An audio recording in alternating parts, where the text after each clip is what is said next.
It's not about timing the market. It's about time in the market. Welcome, everybody, to another episode of Uncensored Direct Marketing. Today, I have Jason Schappert. Jason is just an expert in so many things. I'm going to let him give you guys an intro, but if you're interested in AI, crypto, financial advising, just pretty much everything that has to do with money and AI, today is the perfect episode for you, as Jason's going to tell us about his experience and everything that he's doing in the space. So Jason, welcome. I'm super excited to be here, Maria. Thank you so much for that. And you're exactly right. We're going to dive into a lot of fun stuff. My wife and I have been doing business together for a long time, just made a successful exit from one business and now launching Moola, talking all crypto, AI investing, everything else. Awesome. So, Jason, we spoke briefly before, and I think it'd be interesting for people to know a little bit about you before we get into the crypto, AI, and finance advice.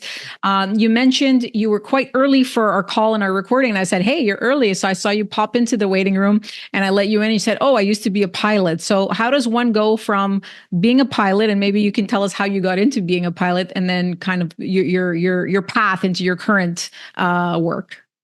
Sure, it's definitely different for sure. I grew up in an entrepreneurial family. Mom and dad still work together in a pest control business. That's why we live in Florida, believe it or not. Okay. We used to live in Maryland, and dad wasn't working in the winter. So mom and dad said, "Where can we move that we can kill bugs year round?" So we literally moved to Florida for the bugs, as crazy as that sounds. So that was my first employment. 12 years old, killing bugs with dad. Like, talk about not an exciting job in August in Florida. You're sweaty and everything else, but it teaches you that hard work ethic. My dad told me something very smart. He said, "Jason, this bug business, it's not for you, right? This is my deal. Whatever it is, I don't want this for you. I want more for you than just killing bugs. So figure out what you want." And my grandmother on the weekends used to take me to the airport. We'd sit on the hood of her car, eat a peanut butter and jelly sandwich, and watch airplanes take off and land. And that was like a little field trip we would go and do. I just love sitting at the end of the runway watching the airplanes go by. So I want to do that one day. Oh, and obviously, learning to fly is very expensive. So back to working with dad and killing bugs. Dad made me a promise. He said, "Whatever you upsell my customers, I'll let you keep 100% of. You upsell a $40 lawn mowing, a $50 pressure washing, whatever it is." So now I'm a young kid, talk about, marketing and sales tactics, going up to Mrs. Johnson's door and knocking on the door and upselling her pressure washing or whatever that is. These interesting things, like, these are the things they don't teach you in school anymore. How to do cold sales, door to door, and all these sort of things. I learned very early. I didn't realize I was being groomed for business early on. And I used my flight training dream to really fuel all of that. So fast forward a bit, became a pilot. At 16, I soloed. 17, became a private pilot. And at 18, I was a flight instructor. And that's kind of when I hit this crossroads of, do I go be an airline pilot? Do I be a military pilot? What is that avenue? And I chose to go into aviation business, which is a little bit different from that standpoint. Okay. Well, that's very interesting. And I think we have a little bit of a similar path. So one of my first job, I should say, at the ripe age of 13 was door-to-door sales. I answered an ad at like a subway station where they were asking for like young kids that were willing to go sell flowers door to door. I mean, I was just desperate for work in the sense of like, I always wanted my independence as a young girl. I was like, oh, I want to be independent, buy my stuff. And my parents wouldn't give me any money. My mom would constantly tell me, well, if you want it, you got to go work for it. That was kind of like one of the things, you got to work for it. So I just decided to answer that ad. I went and I started doing door-to-door sales, and it is incredible the skills that you can learn by trying to do things like upselling. And then I was like trying to make packages like, oh, if you take 3, I'll give it to you for 10 instead of $4 each, and blah, blah, blah. And it's just, I think it's a great lesson. And I think it makes kids hungry when they do stuff like that, really. So, I mean, that's a great path. So going from, obviously being a pilot and airline industry and so forth, and you kind of worked in the entrepreneurial, you had an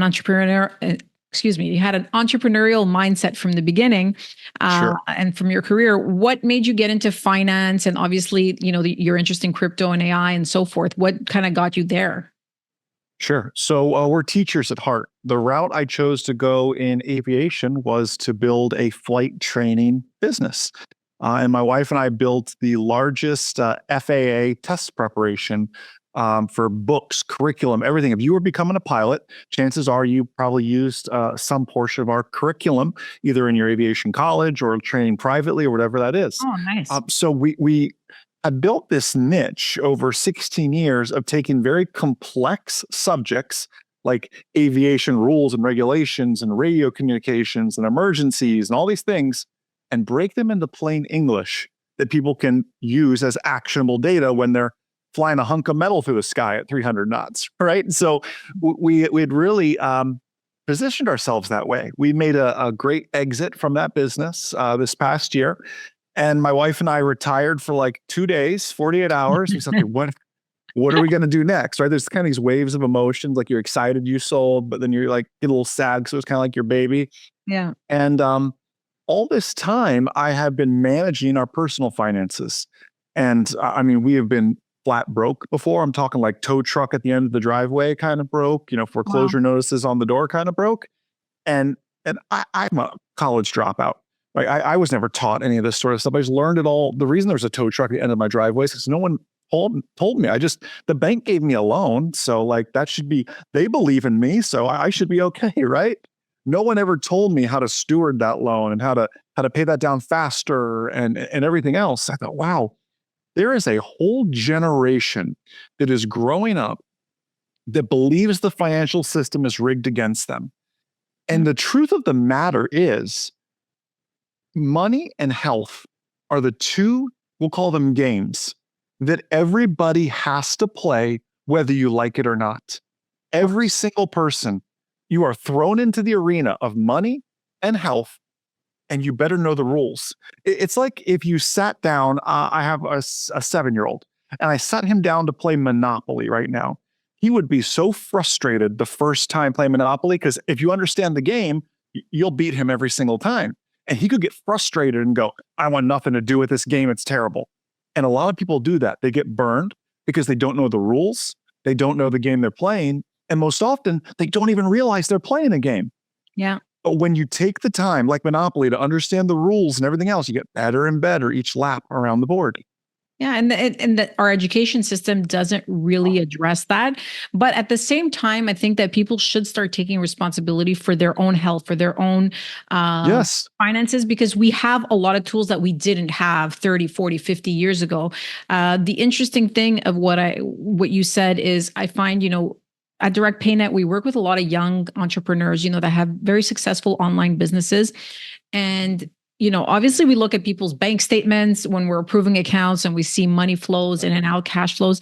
And I mean, we see sometimes, entrepreneurs and businesses that have, $2 million a month in sales volume, and then their margins are complete utter crap. Like I'm like, how are you making, $1.5 million and your balance at the end of the month is 36,000? Like that doesn't make any sense. Like, where's your money? How's it like, how are you spending it? Like, let's kind of start digging into that. Obviously that's not what we do as a business, but Sure. it boggles but my you get to mind see because it. yeah, and they know how to make money, but they don't know how to create wealth, which I think is what, obviously I want to explore with you is like how, some tactics and things that we can, that entrepreneurs specifically can do.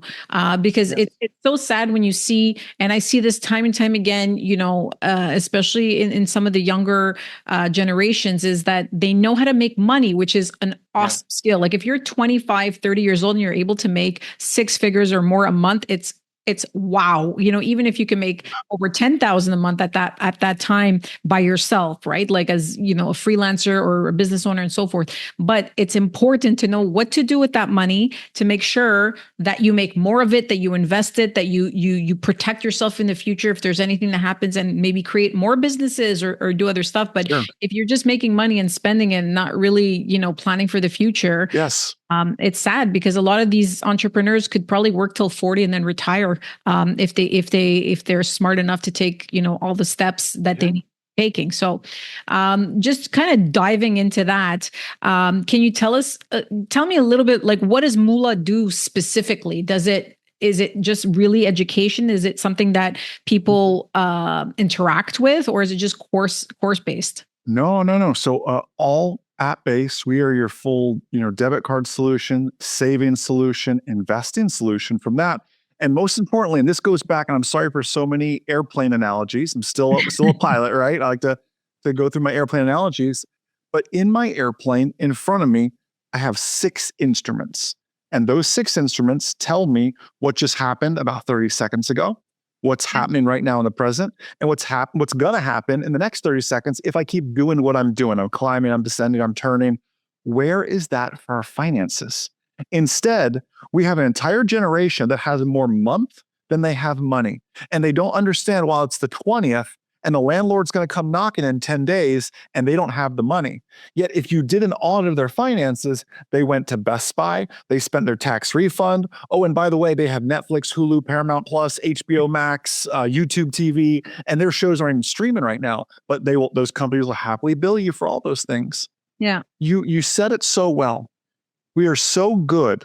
There's several people that are so good at making money, but at the end of the day, what do they really keep? I was telling our 10-year-old daughter the other day, she just turned 10. We flew to New York to see a Broadway show, just daddy-daughter day. It was awesome. Nice. And she loves singing and dancing. I was explaining to her as during the intermission, she said, wow, this is so amazing. And I said, yes, it is amazing, but that's just what you see. You see the beautiful performance on stage. What you don't see is behind that curtain, there are people yelling at each other, running around half dressed, not in their spots, trying to do all this. And it is complete chaos behind that curtain. And unfortunately, in this Instagram, TikTok society, we live in this world of, well, look how perfect everything is. Look at my jet, look at my cars. And in reality, that's a leased Lamborghini, and everything else. And just look and go, this is all a big facade at the end of the day. So to your analogy of these businesses that make 1.5 million a month, but spend it all, what are they really spending it on, right? Have we lost track of the metrics? Unfortunately, when you meet other business owners, the kinds of questions they ask. Well, how many employees do you have? Well, how many social media followers do you have? Well, these are all vanity metrics, because I don't care if you have a 300-person company. I'd rather see you do that with 30 people instead, right? Leveraging AI and technology. Like, don't fall into this trap of falling for these vanity metrics at the end of the day. And that relates totally back to our finances as well. You have nothing to prove to anybody. It's time to buckle down, save, and get smart with your personal finances.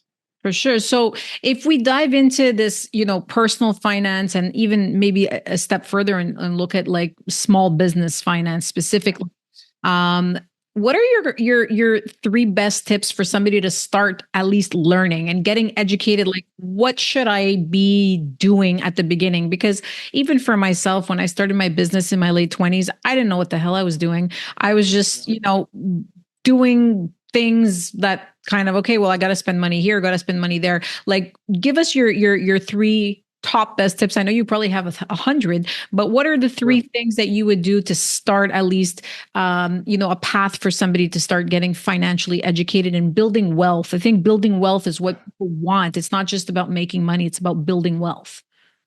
I'll relate it in the business sense, because I know there's a lot of business owners and future business owners listening, but this rings true all the way down to personal finance. Even if you're an employee somewhere, it's pay yourself first is number 1 of these 3. Okay. And that's something especially entrepreneurs are so bad at. I got to pay this vendor. I got to clear payroll. I got to do this. I got to do this. And by the way, whatever's left over, well, that's Jason's. That's Maria's. And you go, well, there's not a whole lot left over here at the end. So I adopted a principle in our own business from a book called Profit First. Profit First is all about what's called the cash flow waterfall. And this is actually a feature we built into Moola. Moola is geared towards personal finance, business accounts, certainly to come in as a fast follower in the coming months. But imagine every time money comes in, I can auto waterfall into, we call them pockets. It's like the envelope budgeting system in the pockets of your choice. In our business, I had a payroll pocket, a tax pocket, a savings pocket, an R&D pocket. And I could say, hey, every day we get a deposit from our merchant. Well, it's going to auto waterfall down these pockets. And guess what? There's a owner's draw pocket, right? Or whatever that is. So you are paying yourself first. You're almost auto reconciling into a budget. But if you do not automate that, it won't happen because every vendor has their hand out waiting for you to pay and everything else. Everyone, why Netflix will faithfully charge you on your renewal date until the day you die and probably even a little bit beyond that. Why are you not doing the same and paying yourself instead of making Netflix that much richer and everything else? I'm not saying ignore your bills. Yeah. I'm saying prioritize 5-10% to you. You earned it. It's your money. You have to steward it well. Pay yourself first and run your business off the rest, live off the rest. And if you say, well, there isn't enough left over, you need to lean up that lifestyle. You need to lean up that business. You need to have those awkward conversations. So pay yourself first is absolutely the biggest one. Okay, so interesting. So let me play devil's advocate here. Please. You just touched upon something that I thought was interesting, and as a struggling freelancer entrepreneur, Wow. I've had my business 15 years now. Now there's employees, there's infrastructure. Of course. Always learn because I'm not the greatest at budgeting, but the first couple of years, I was probably the fittest I'd ever been because I was eating so much protein from canned tuna and eggs because it was cheap.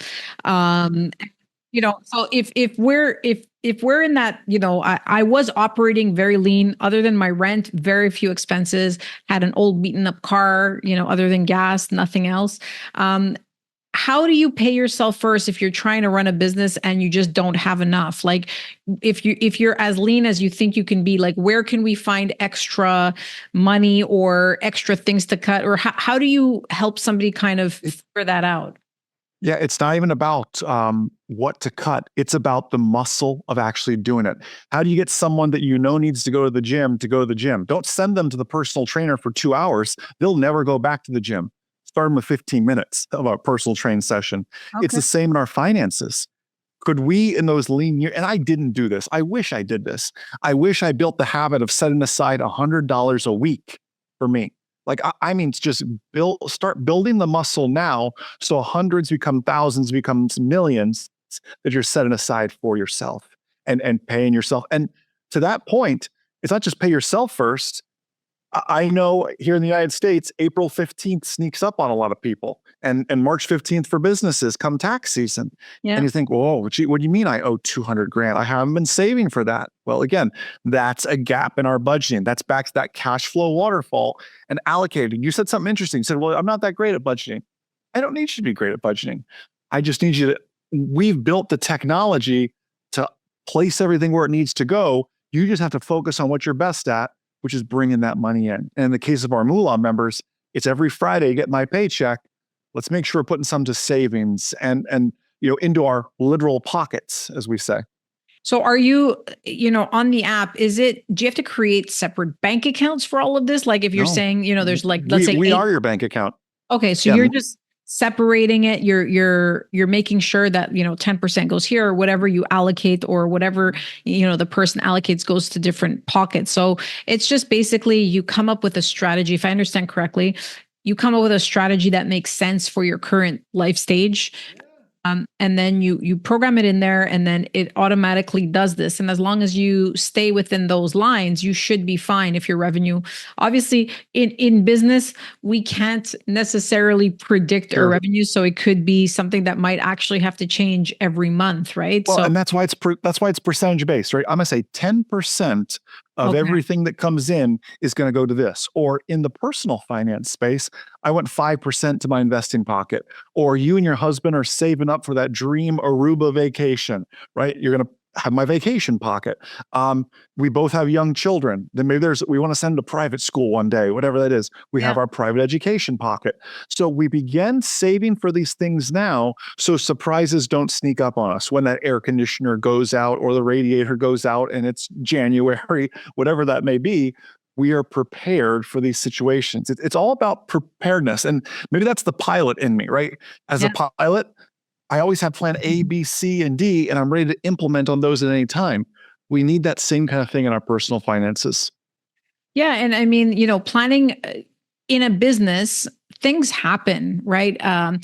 In my world, what I see a lot is, oh, I got so many chargebacks because, my supplier didn't ship things on time. And now, I didn't it for this. And then, obviously, businesses start defaulting on fees for their merchant accounts, which could cause a huge issue. And they're like, oh, just tell the processor it's because this happened. Well, yes, it's an unforeseen circumstance, but you should have a float in order to ensure, because you can't control your suppliers, you can't control a manufacturer, you can't control all these things. So there should be some business planning. And obviously, when you're starting, it's a little bit tougher, but 10% of your sales on the side. I have some businesses that come to us that they don't even have a 10% margin. I'm like, well, that's not a viable business for me. No. If you're operating with No. less than a 10% margin, you're one disaster away from going out of exactly. business. You're one disaster from a supplier not shipping the right stuff, and then your clients don't get their orders. You get a whole bunch of chargebacks. You're done. Close your doors. You're done. So, obviously scaling is important. And in this world, like you touched upon, social media, scale, sales. At the end of the day, I mean, I'd rather be running a 10-person company and taking home 40% as my profit than taking home 5 to 10% and, being stressed to the gills because I'm worried about, this not happening or that not happening. So I think a lot of people need to get back to reality and what turns viral, what doesn't. I guess it's a generational thing, and I don't blame people that are in younger generations. People who are older don't understand it as much, but if you're younger and you were raised in these like vanity metrics, how many people like you, how many people, it kind of gets ingrained in you, and these things do not equate success. Period. End of story. I mean, sometimes I get, on podcast episodes, a couple hundred, downloads or a couple hundred views on the YouTube channel, and I'll get the best lead from that episode. And I'm like, wow, that was worth my time. I got a really great lead, even though it was just one, lead, it was the one lead I needed to make it all it takes a while. That's all it takes. I do want to talk a little bit about, we're talking about personal finance and business finance and planning ahead. And I think that's awesome. But, once you start getting kind of good at this, or once you have a little bit of extra money, you're very knowledgeable in crypto. So I want to talk a little bit about investing, because like I said, step one is really kind of just, like you said, putting it in the pockets and getting started on that. But then once you start getting good at that and you start accumulating some wealth and so forth, what are some things that, people can do, and businesses specifically, again, can do to maybe invest in crypto or in stocks, or like, what are the main ways to get the biggest bang for your buck in terms of wealth creation?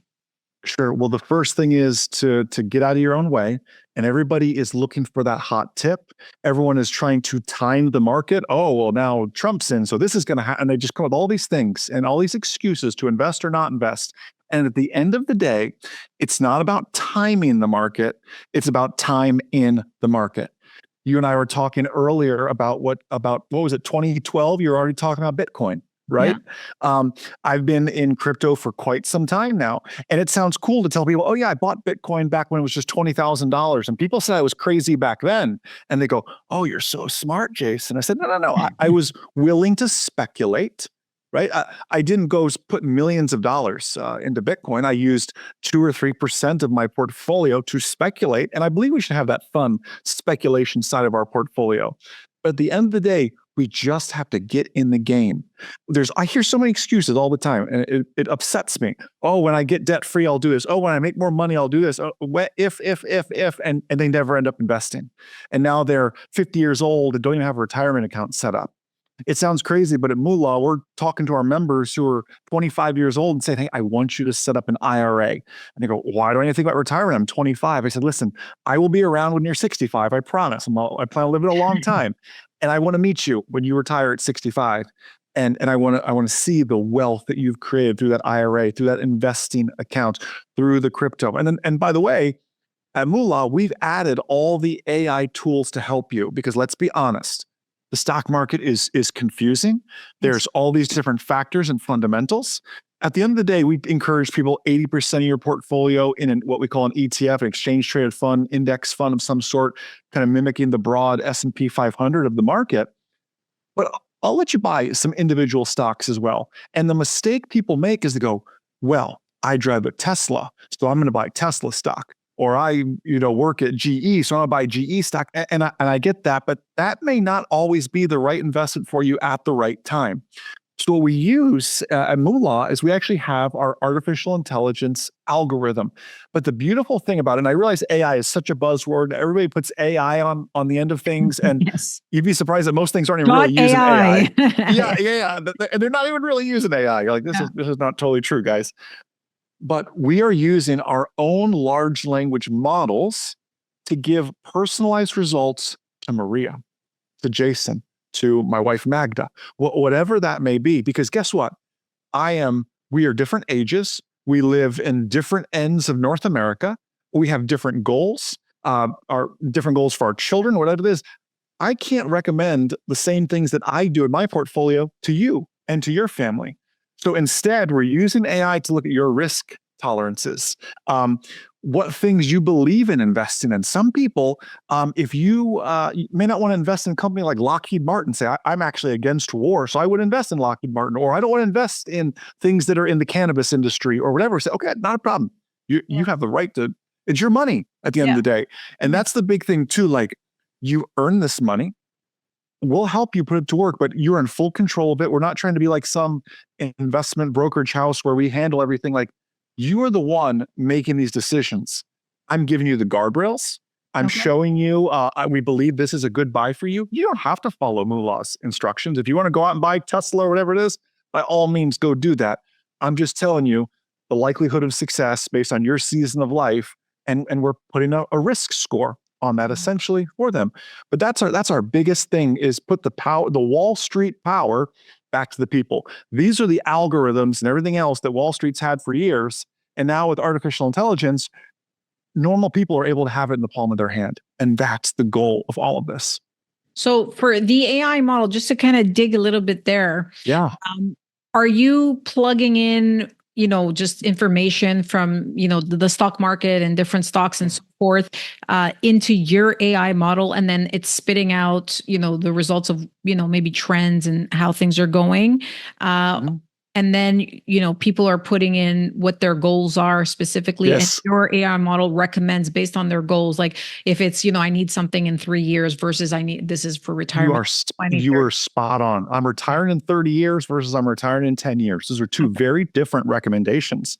Yeah. And to that point, we look at 50 plus factors that we're pulling from the New York Stock Exchange and the SEC filings, and we're compiling all those down into one simple score.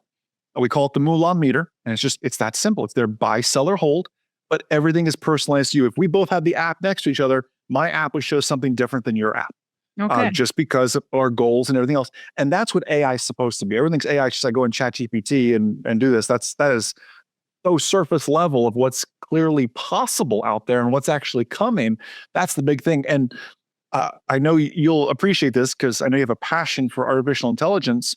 The next phase of this, it's slightly outside the investing space. It's back to the savings and banking side. One thing we're actually building now is, since I am your bank as well, and I know where you live, right? That sounds creepy when you say it that way. Like, I know where you live, but I do. You know where I live, know where my money is. Yeah, exactly. I know you live in Naples, Florida. Well, I can use a large language model to say, okay, the average rent for a 2-bedroom home is $3,500 US. But since I'm your bank, I see your payment to your landlord and go, you're paying $5,500 a month. Well, I can use that language model to show you and say, hey, listen, here's a $2,000 per month savings, but it costs this much to move. Here's some other properties that are similar to your property you're in, because I know your address as well, and I can show you these, and this is what it would cost you to move, and this would be your savings amortized out over 3 years, because the average person stays in a home 3 years.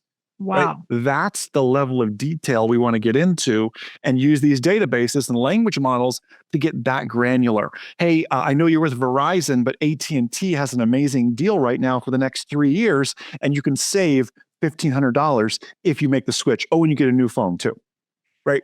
Those are the things we want to do. That's the game-changing stuff we're doing. So you're building that basically just with information that's available online. It's just grabbing, querying all these different companies and getting this information. I mean, that's amazing because cable bills and all this. And, Oh yeah. I mean, as a business owner, I don't have time to sit there and realize, okay, this is going to No. save me $100. This is going to save me, but I'm sure I could save thousands of dollars if I actually knew where I would get the deal, You what I could you're do. spot on. It You're just, spot on. it's just, it's human nature. I think people just, we get lazy, and not lazy in a bad sense, but like I have other things that I need to focus on, which is make money, serve my clients and so forth. Of I don't course. have time to dig and dig and dig for potential No.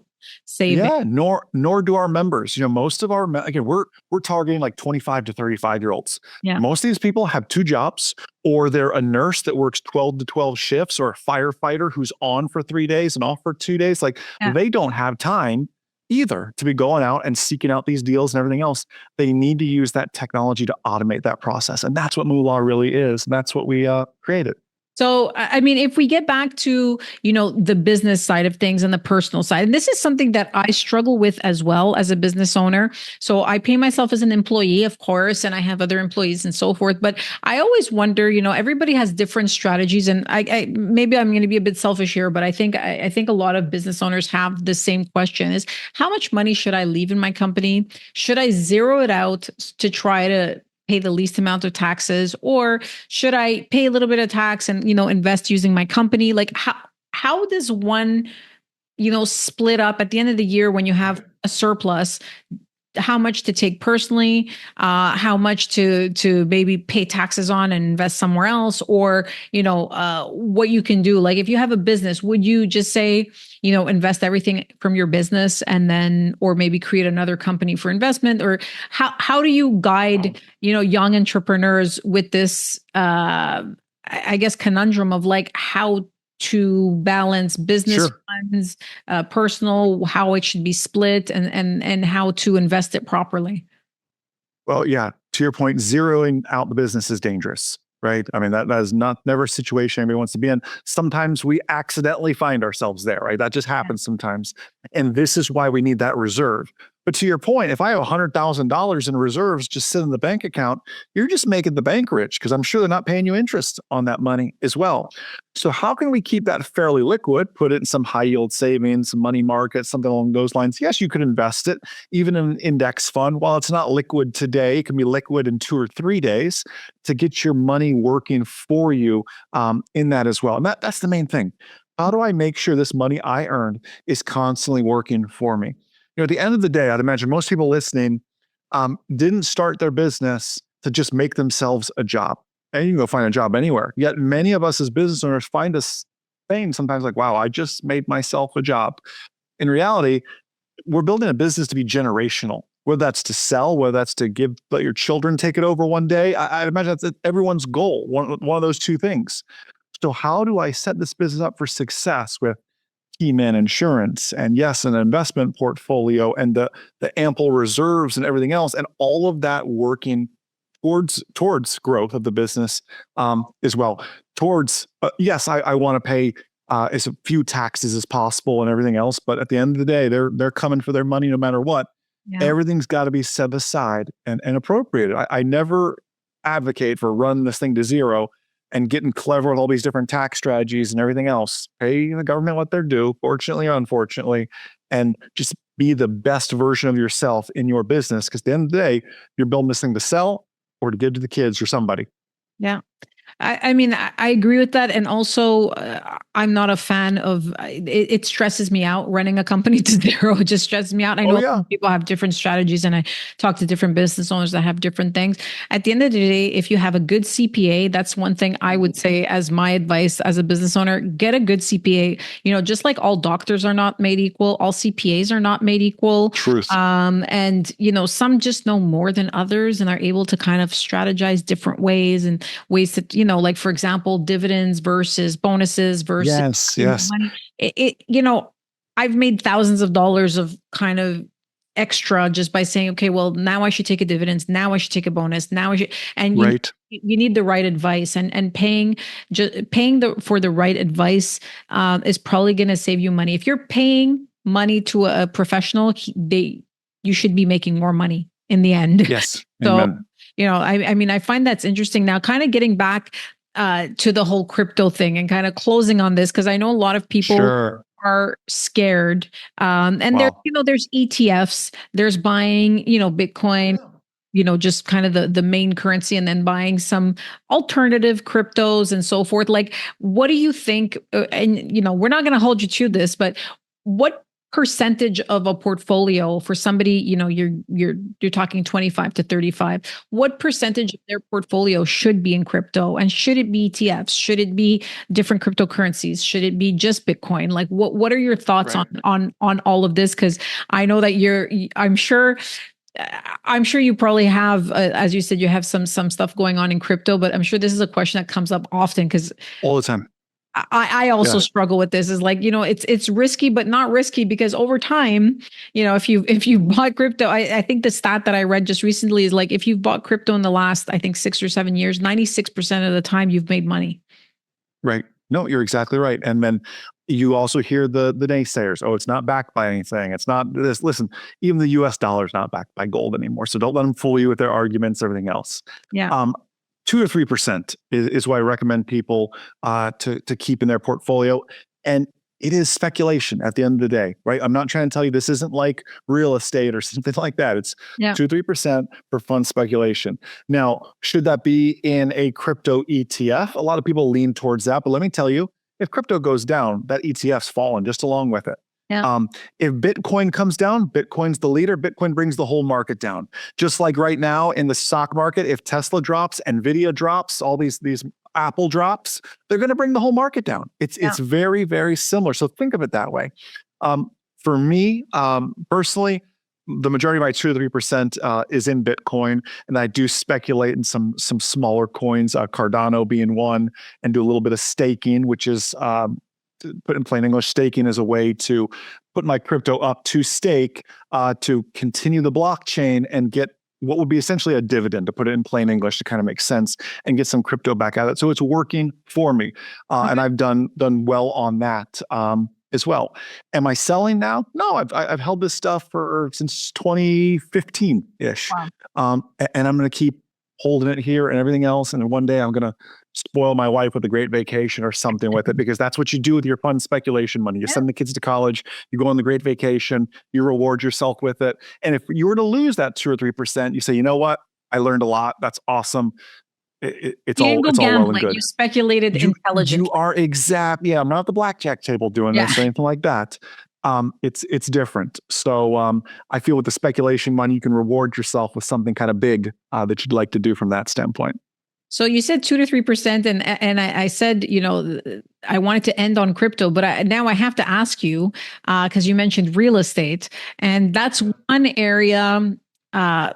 It's of interest to me, and it's probably the area that I spend the least amount of time on, because I grew up in, a duplex where we had, tenants upstairs and so forth at my parents' house. And dealing with tenants was just my cup of tea. And I was like, I just, getting phone calls. And then once you get a management firm involved, you're kind of erasing all your gains there. So, talking about real estate, like, what percentage would you give to real estate, and what type of real estate would you suggest?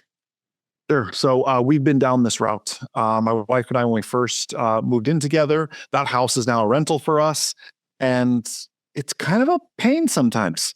Not only have we had some weather issues, being with hurricanes in Florida and everything else, which cut into your returns on these sort of things, but you would be surprised at some of the people that show up to these Airbnbs and VRBOs and everything else too with that. So for us, this is just me personally speaking. I know many people have built short-term rental empires.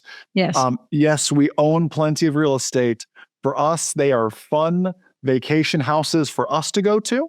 We'll let some friends use them on occasion, and we are just benefiting off the appreciation of real estate from that standpoint. Okay. That strategy is not feasible right now in this current interest rate environment. You need interest rates to be having a mortgage rates to be having a 5 up front, preferably like a 4 up front, 4 point something, for that to be a profitable endeavor. Because real estate on average annualizes out to about 6 or 7% from that standpoint. So you say, okay, got a 4% mortgage, plus property taxes, everything else, I can still outpace it and enjoy this as a great second home, and maybe rent it out to some friends on occasion, everything else. Yeah, I never got into the Airbnb, VRBO empire. It's just it is a full time job, and It for is. me, I want to be able to relax with my family on a Sunday and not be going unclogging somebody's toilet.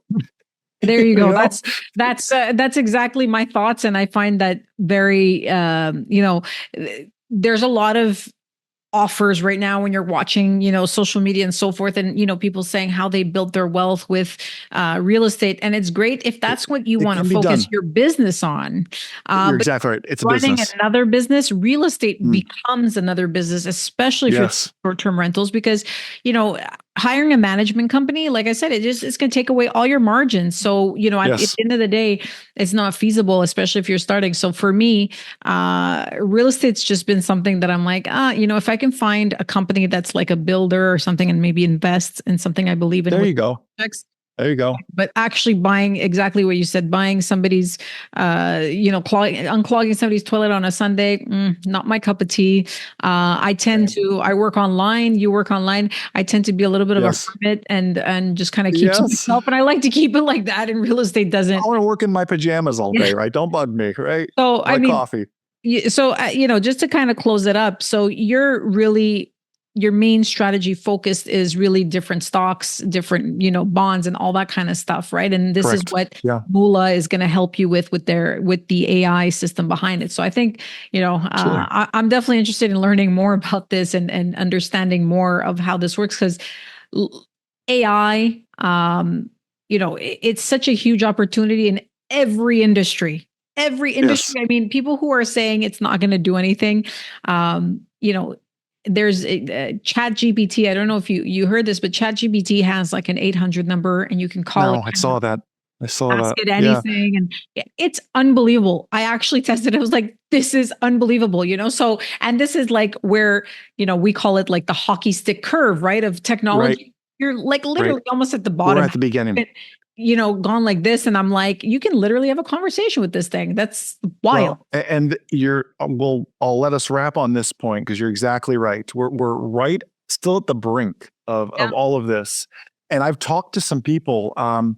A friend of a friend is a script writer, like a Hollywood script writer, and he Okay. says, "Oh, I no, they'll never write as good. They'll never make as good as movie scripts. They'll never do this.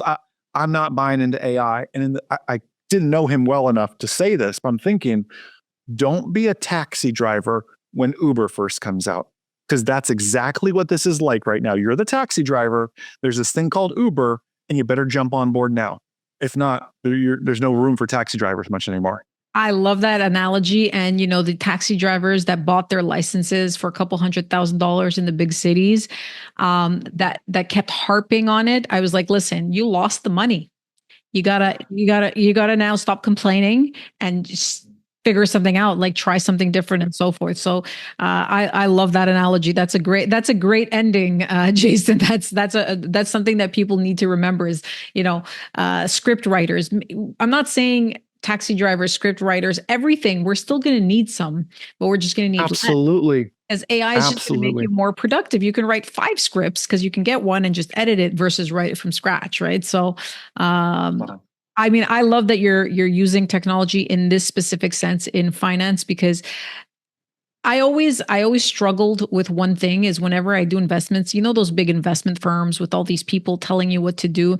I Of always course. was like, a computer can do this so much better than a Absolutely. person. I mean, when I was deciding whether I wanted to do an ETF or pick stocks or work with a broker and stuff, I was like, the ETFs are computer-based models. I mean, they look at data over like 10 or 15 years. A And person you sitting at his control your desk, money. Yes. why would Yes. I pay 2% fee when I can get an ETF for 0.5%? That's You're exactly right. better. So, You're exactly right. I mean, that was just at the cusp of things. Now with AI, I can't imagine what Moola. Oh, it's even better. Yeah, Yeah. I mean, it's awesome, and I think everybody in their early career, even if you're 50, it's never too late. You know what I mean? Yeah. 50, 60 years Yeah. old. It's never too late. There's always time.